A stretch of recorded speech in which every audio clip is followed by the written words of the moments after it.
Alright everyone, we're back again for another one in the new bike build series. If you're new here or you have no idea what I'm talking about, hit the info card in the corner of the screen right now to check out a playlist of all of the videos in the new bike build series where I'm bringing you guys along for the entire journey of gathering all of the parts and then building an entire brand new bike. That being said, I've got a very exciting unboxing here for a prototype sample part from Alienation that you have seen in the title or thumbnail of this video already, so let's just jump right on into it. We've got a top-down camera to check it out. Got to give a big shout out and thank you to Zach Taylor at Alienation for sending this out like on no notice.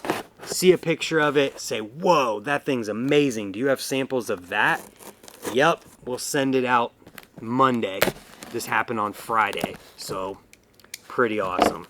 Thank you, Zach Taylor and Alienation, for everything you've done to help make this bike build amazing. This is gonna probably be my favorite bike I've ever had, so stay tuned for the rest of these as well. Very stoked. Boom.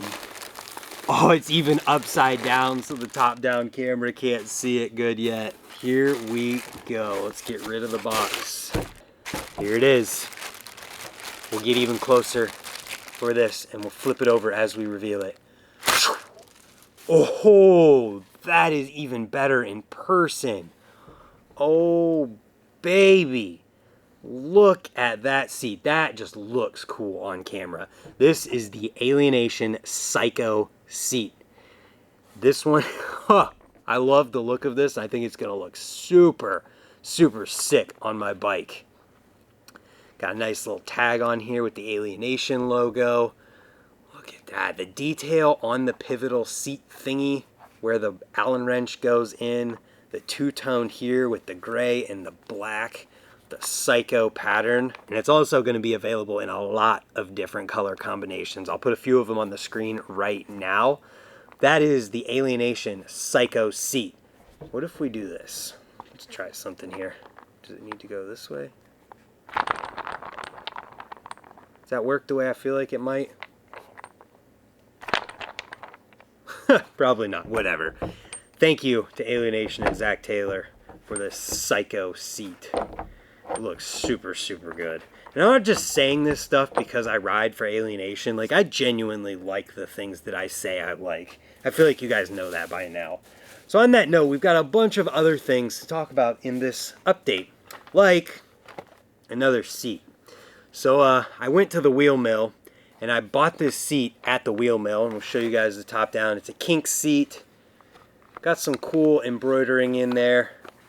Some stitched square pattern in there as well. And I went and bought this seat before I knew that this one even existed. So I know you guys have seen my current seat on my bike. Some of you have complained about how bad it looks, and I'll be honest, it's falling apart. So I think we're gonna put this seat onto my current bike. Let me know if you guys think I should in the comments down below. So we've got two seats here. Definitely putting this on my new bike. If I don't put this one on, it will be a backup, I guess. But I wanted to buy this at the wheel mill to help support them, and I needed a seat, and they had some, and I liked this seat. So let's continue with this. And just so I can stop scratching the bottom of it on the ground, what do you need with a seat? You need a seat post. What do you get whenever you've got a polished theme going on? You get a polished seat post. Check it out from the top-down camera. I hope I started that. I did. Whew, scary. Cinema seat post. This thing is extremely long, which is good because sometimes I like to put my seat really high up. But this is a stealth post, and I'm not entirely sure if I'm going to be able to put this on here. I feel like it shouldn't be an issue. It's just going to be a weird angle that I'm tightening it from, but I don't know how much it actually matters because this pivots anyways. Let me know if you've put a normal seat on a stealth seat post, because if you guys look close at this top-down camera here, you see the threads are over here but not in the center. No idea if that's going to have an effect on anything or not. And I finally learned to put parts in the background so you guys can see them as I do the video. So this is thanks to Brimstone Bicycles, and everything else that I show in the video is thanks to Brimstone Bicycles. So let's move on here to a couple more things for the new bike, and that is the tires. Hopefully the top-down camera can see all of this here. These are the Odyssey Aiken K-Lite Path tires in 2.25 size.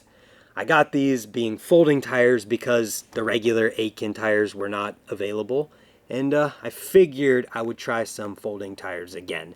I've had extremely bad luck with folding tires throughout the years where I just kind of put holes in the rear one. The front one works out, but because I'm kind of rough whenever I'm riding, jumping things to flat and just not the like smoothest rider, I tend to ruin folding tires quickly. But I figured I would give these a try and hopefully it'll work, and if not, I guess I'll figure something else out. But we've got some Odyssey Aiken K-Lite tires. I think I used to run one of these in the front a long time ago.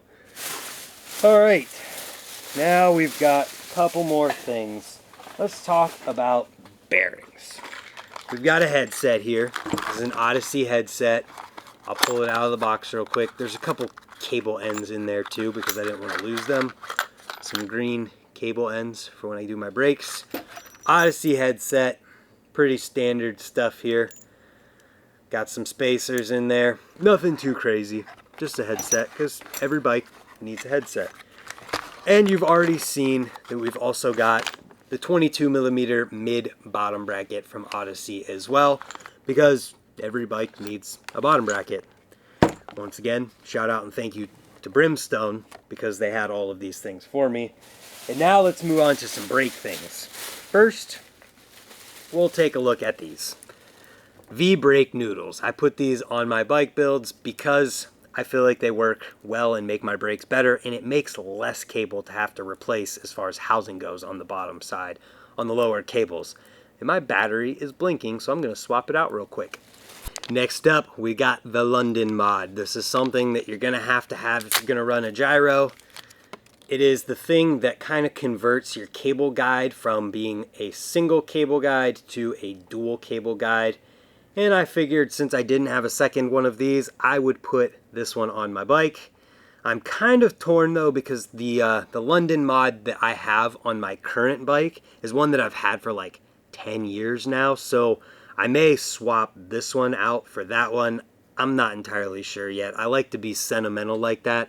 There's got to be at least something. It'll probably be my bar ends. I may keep the bar ends on my new bike and the London mod on my old bike because that one's staying together, and we got some stuff in the works for that one as well.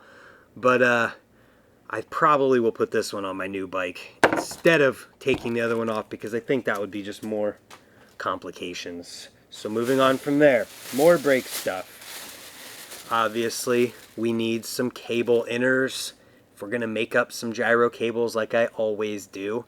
These are just normal Jaguar 1.5 normal brake cables. There's two of them here because I can get a set of cables out of two of these. I'll literally just cut it in half and use the side with the end on it for my lower cable and then the side with no ends on it for my upper cables, and I'll actually have leftovers then for an upper cable spare after I cut the second one. With that, you need housing as well. So this is some Odyssey linear slick cable housing. Psyched to have linear cables on my bike because they're just more durable, better quality. I did not have them previously on my bike that I'm riding right now. So on that note, that is everything that we have for the new bike so far. I'm stoked on all of this. Let me know if I should put this on my current bike. Probably should, just because my seat is falling apart. But I hope you guys are enjoying following along with this series and you're kind of getting an idea of what the bike is going to be like. And if you haven't seen the frame reveal yet, it's coming. If it hasn't been uploaded yet, I am revealing the frame and the color of the frame for the series. So with that being said, if you guys are having fun following along with this, let me know in the comments down below. And if you're new here or you haven't yet, while you're down there, hit the subscribe button so that hopefully we can see you for the next new bike build update video and tomorrow for another one. check out the playlist over here if you haven't seen any of the new bike build videos or you've missed some of them. Thank you guys for tuning in and watching. Thank you to Brimstone Bicycles for everything they've done for this bike. Thank you to Alienation and Zach Taylor and everyone at Alienation for everything they've done for this new bike. And thank you to everyone who watches these again. We'll see you tomorrow. Goodbye.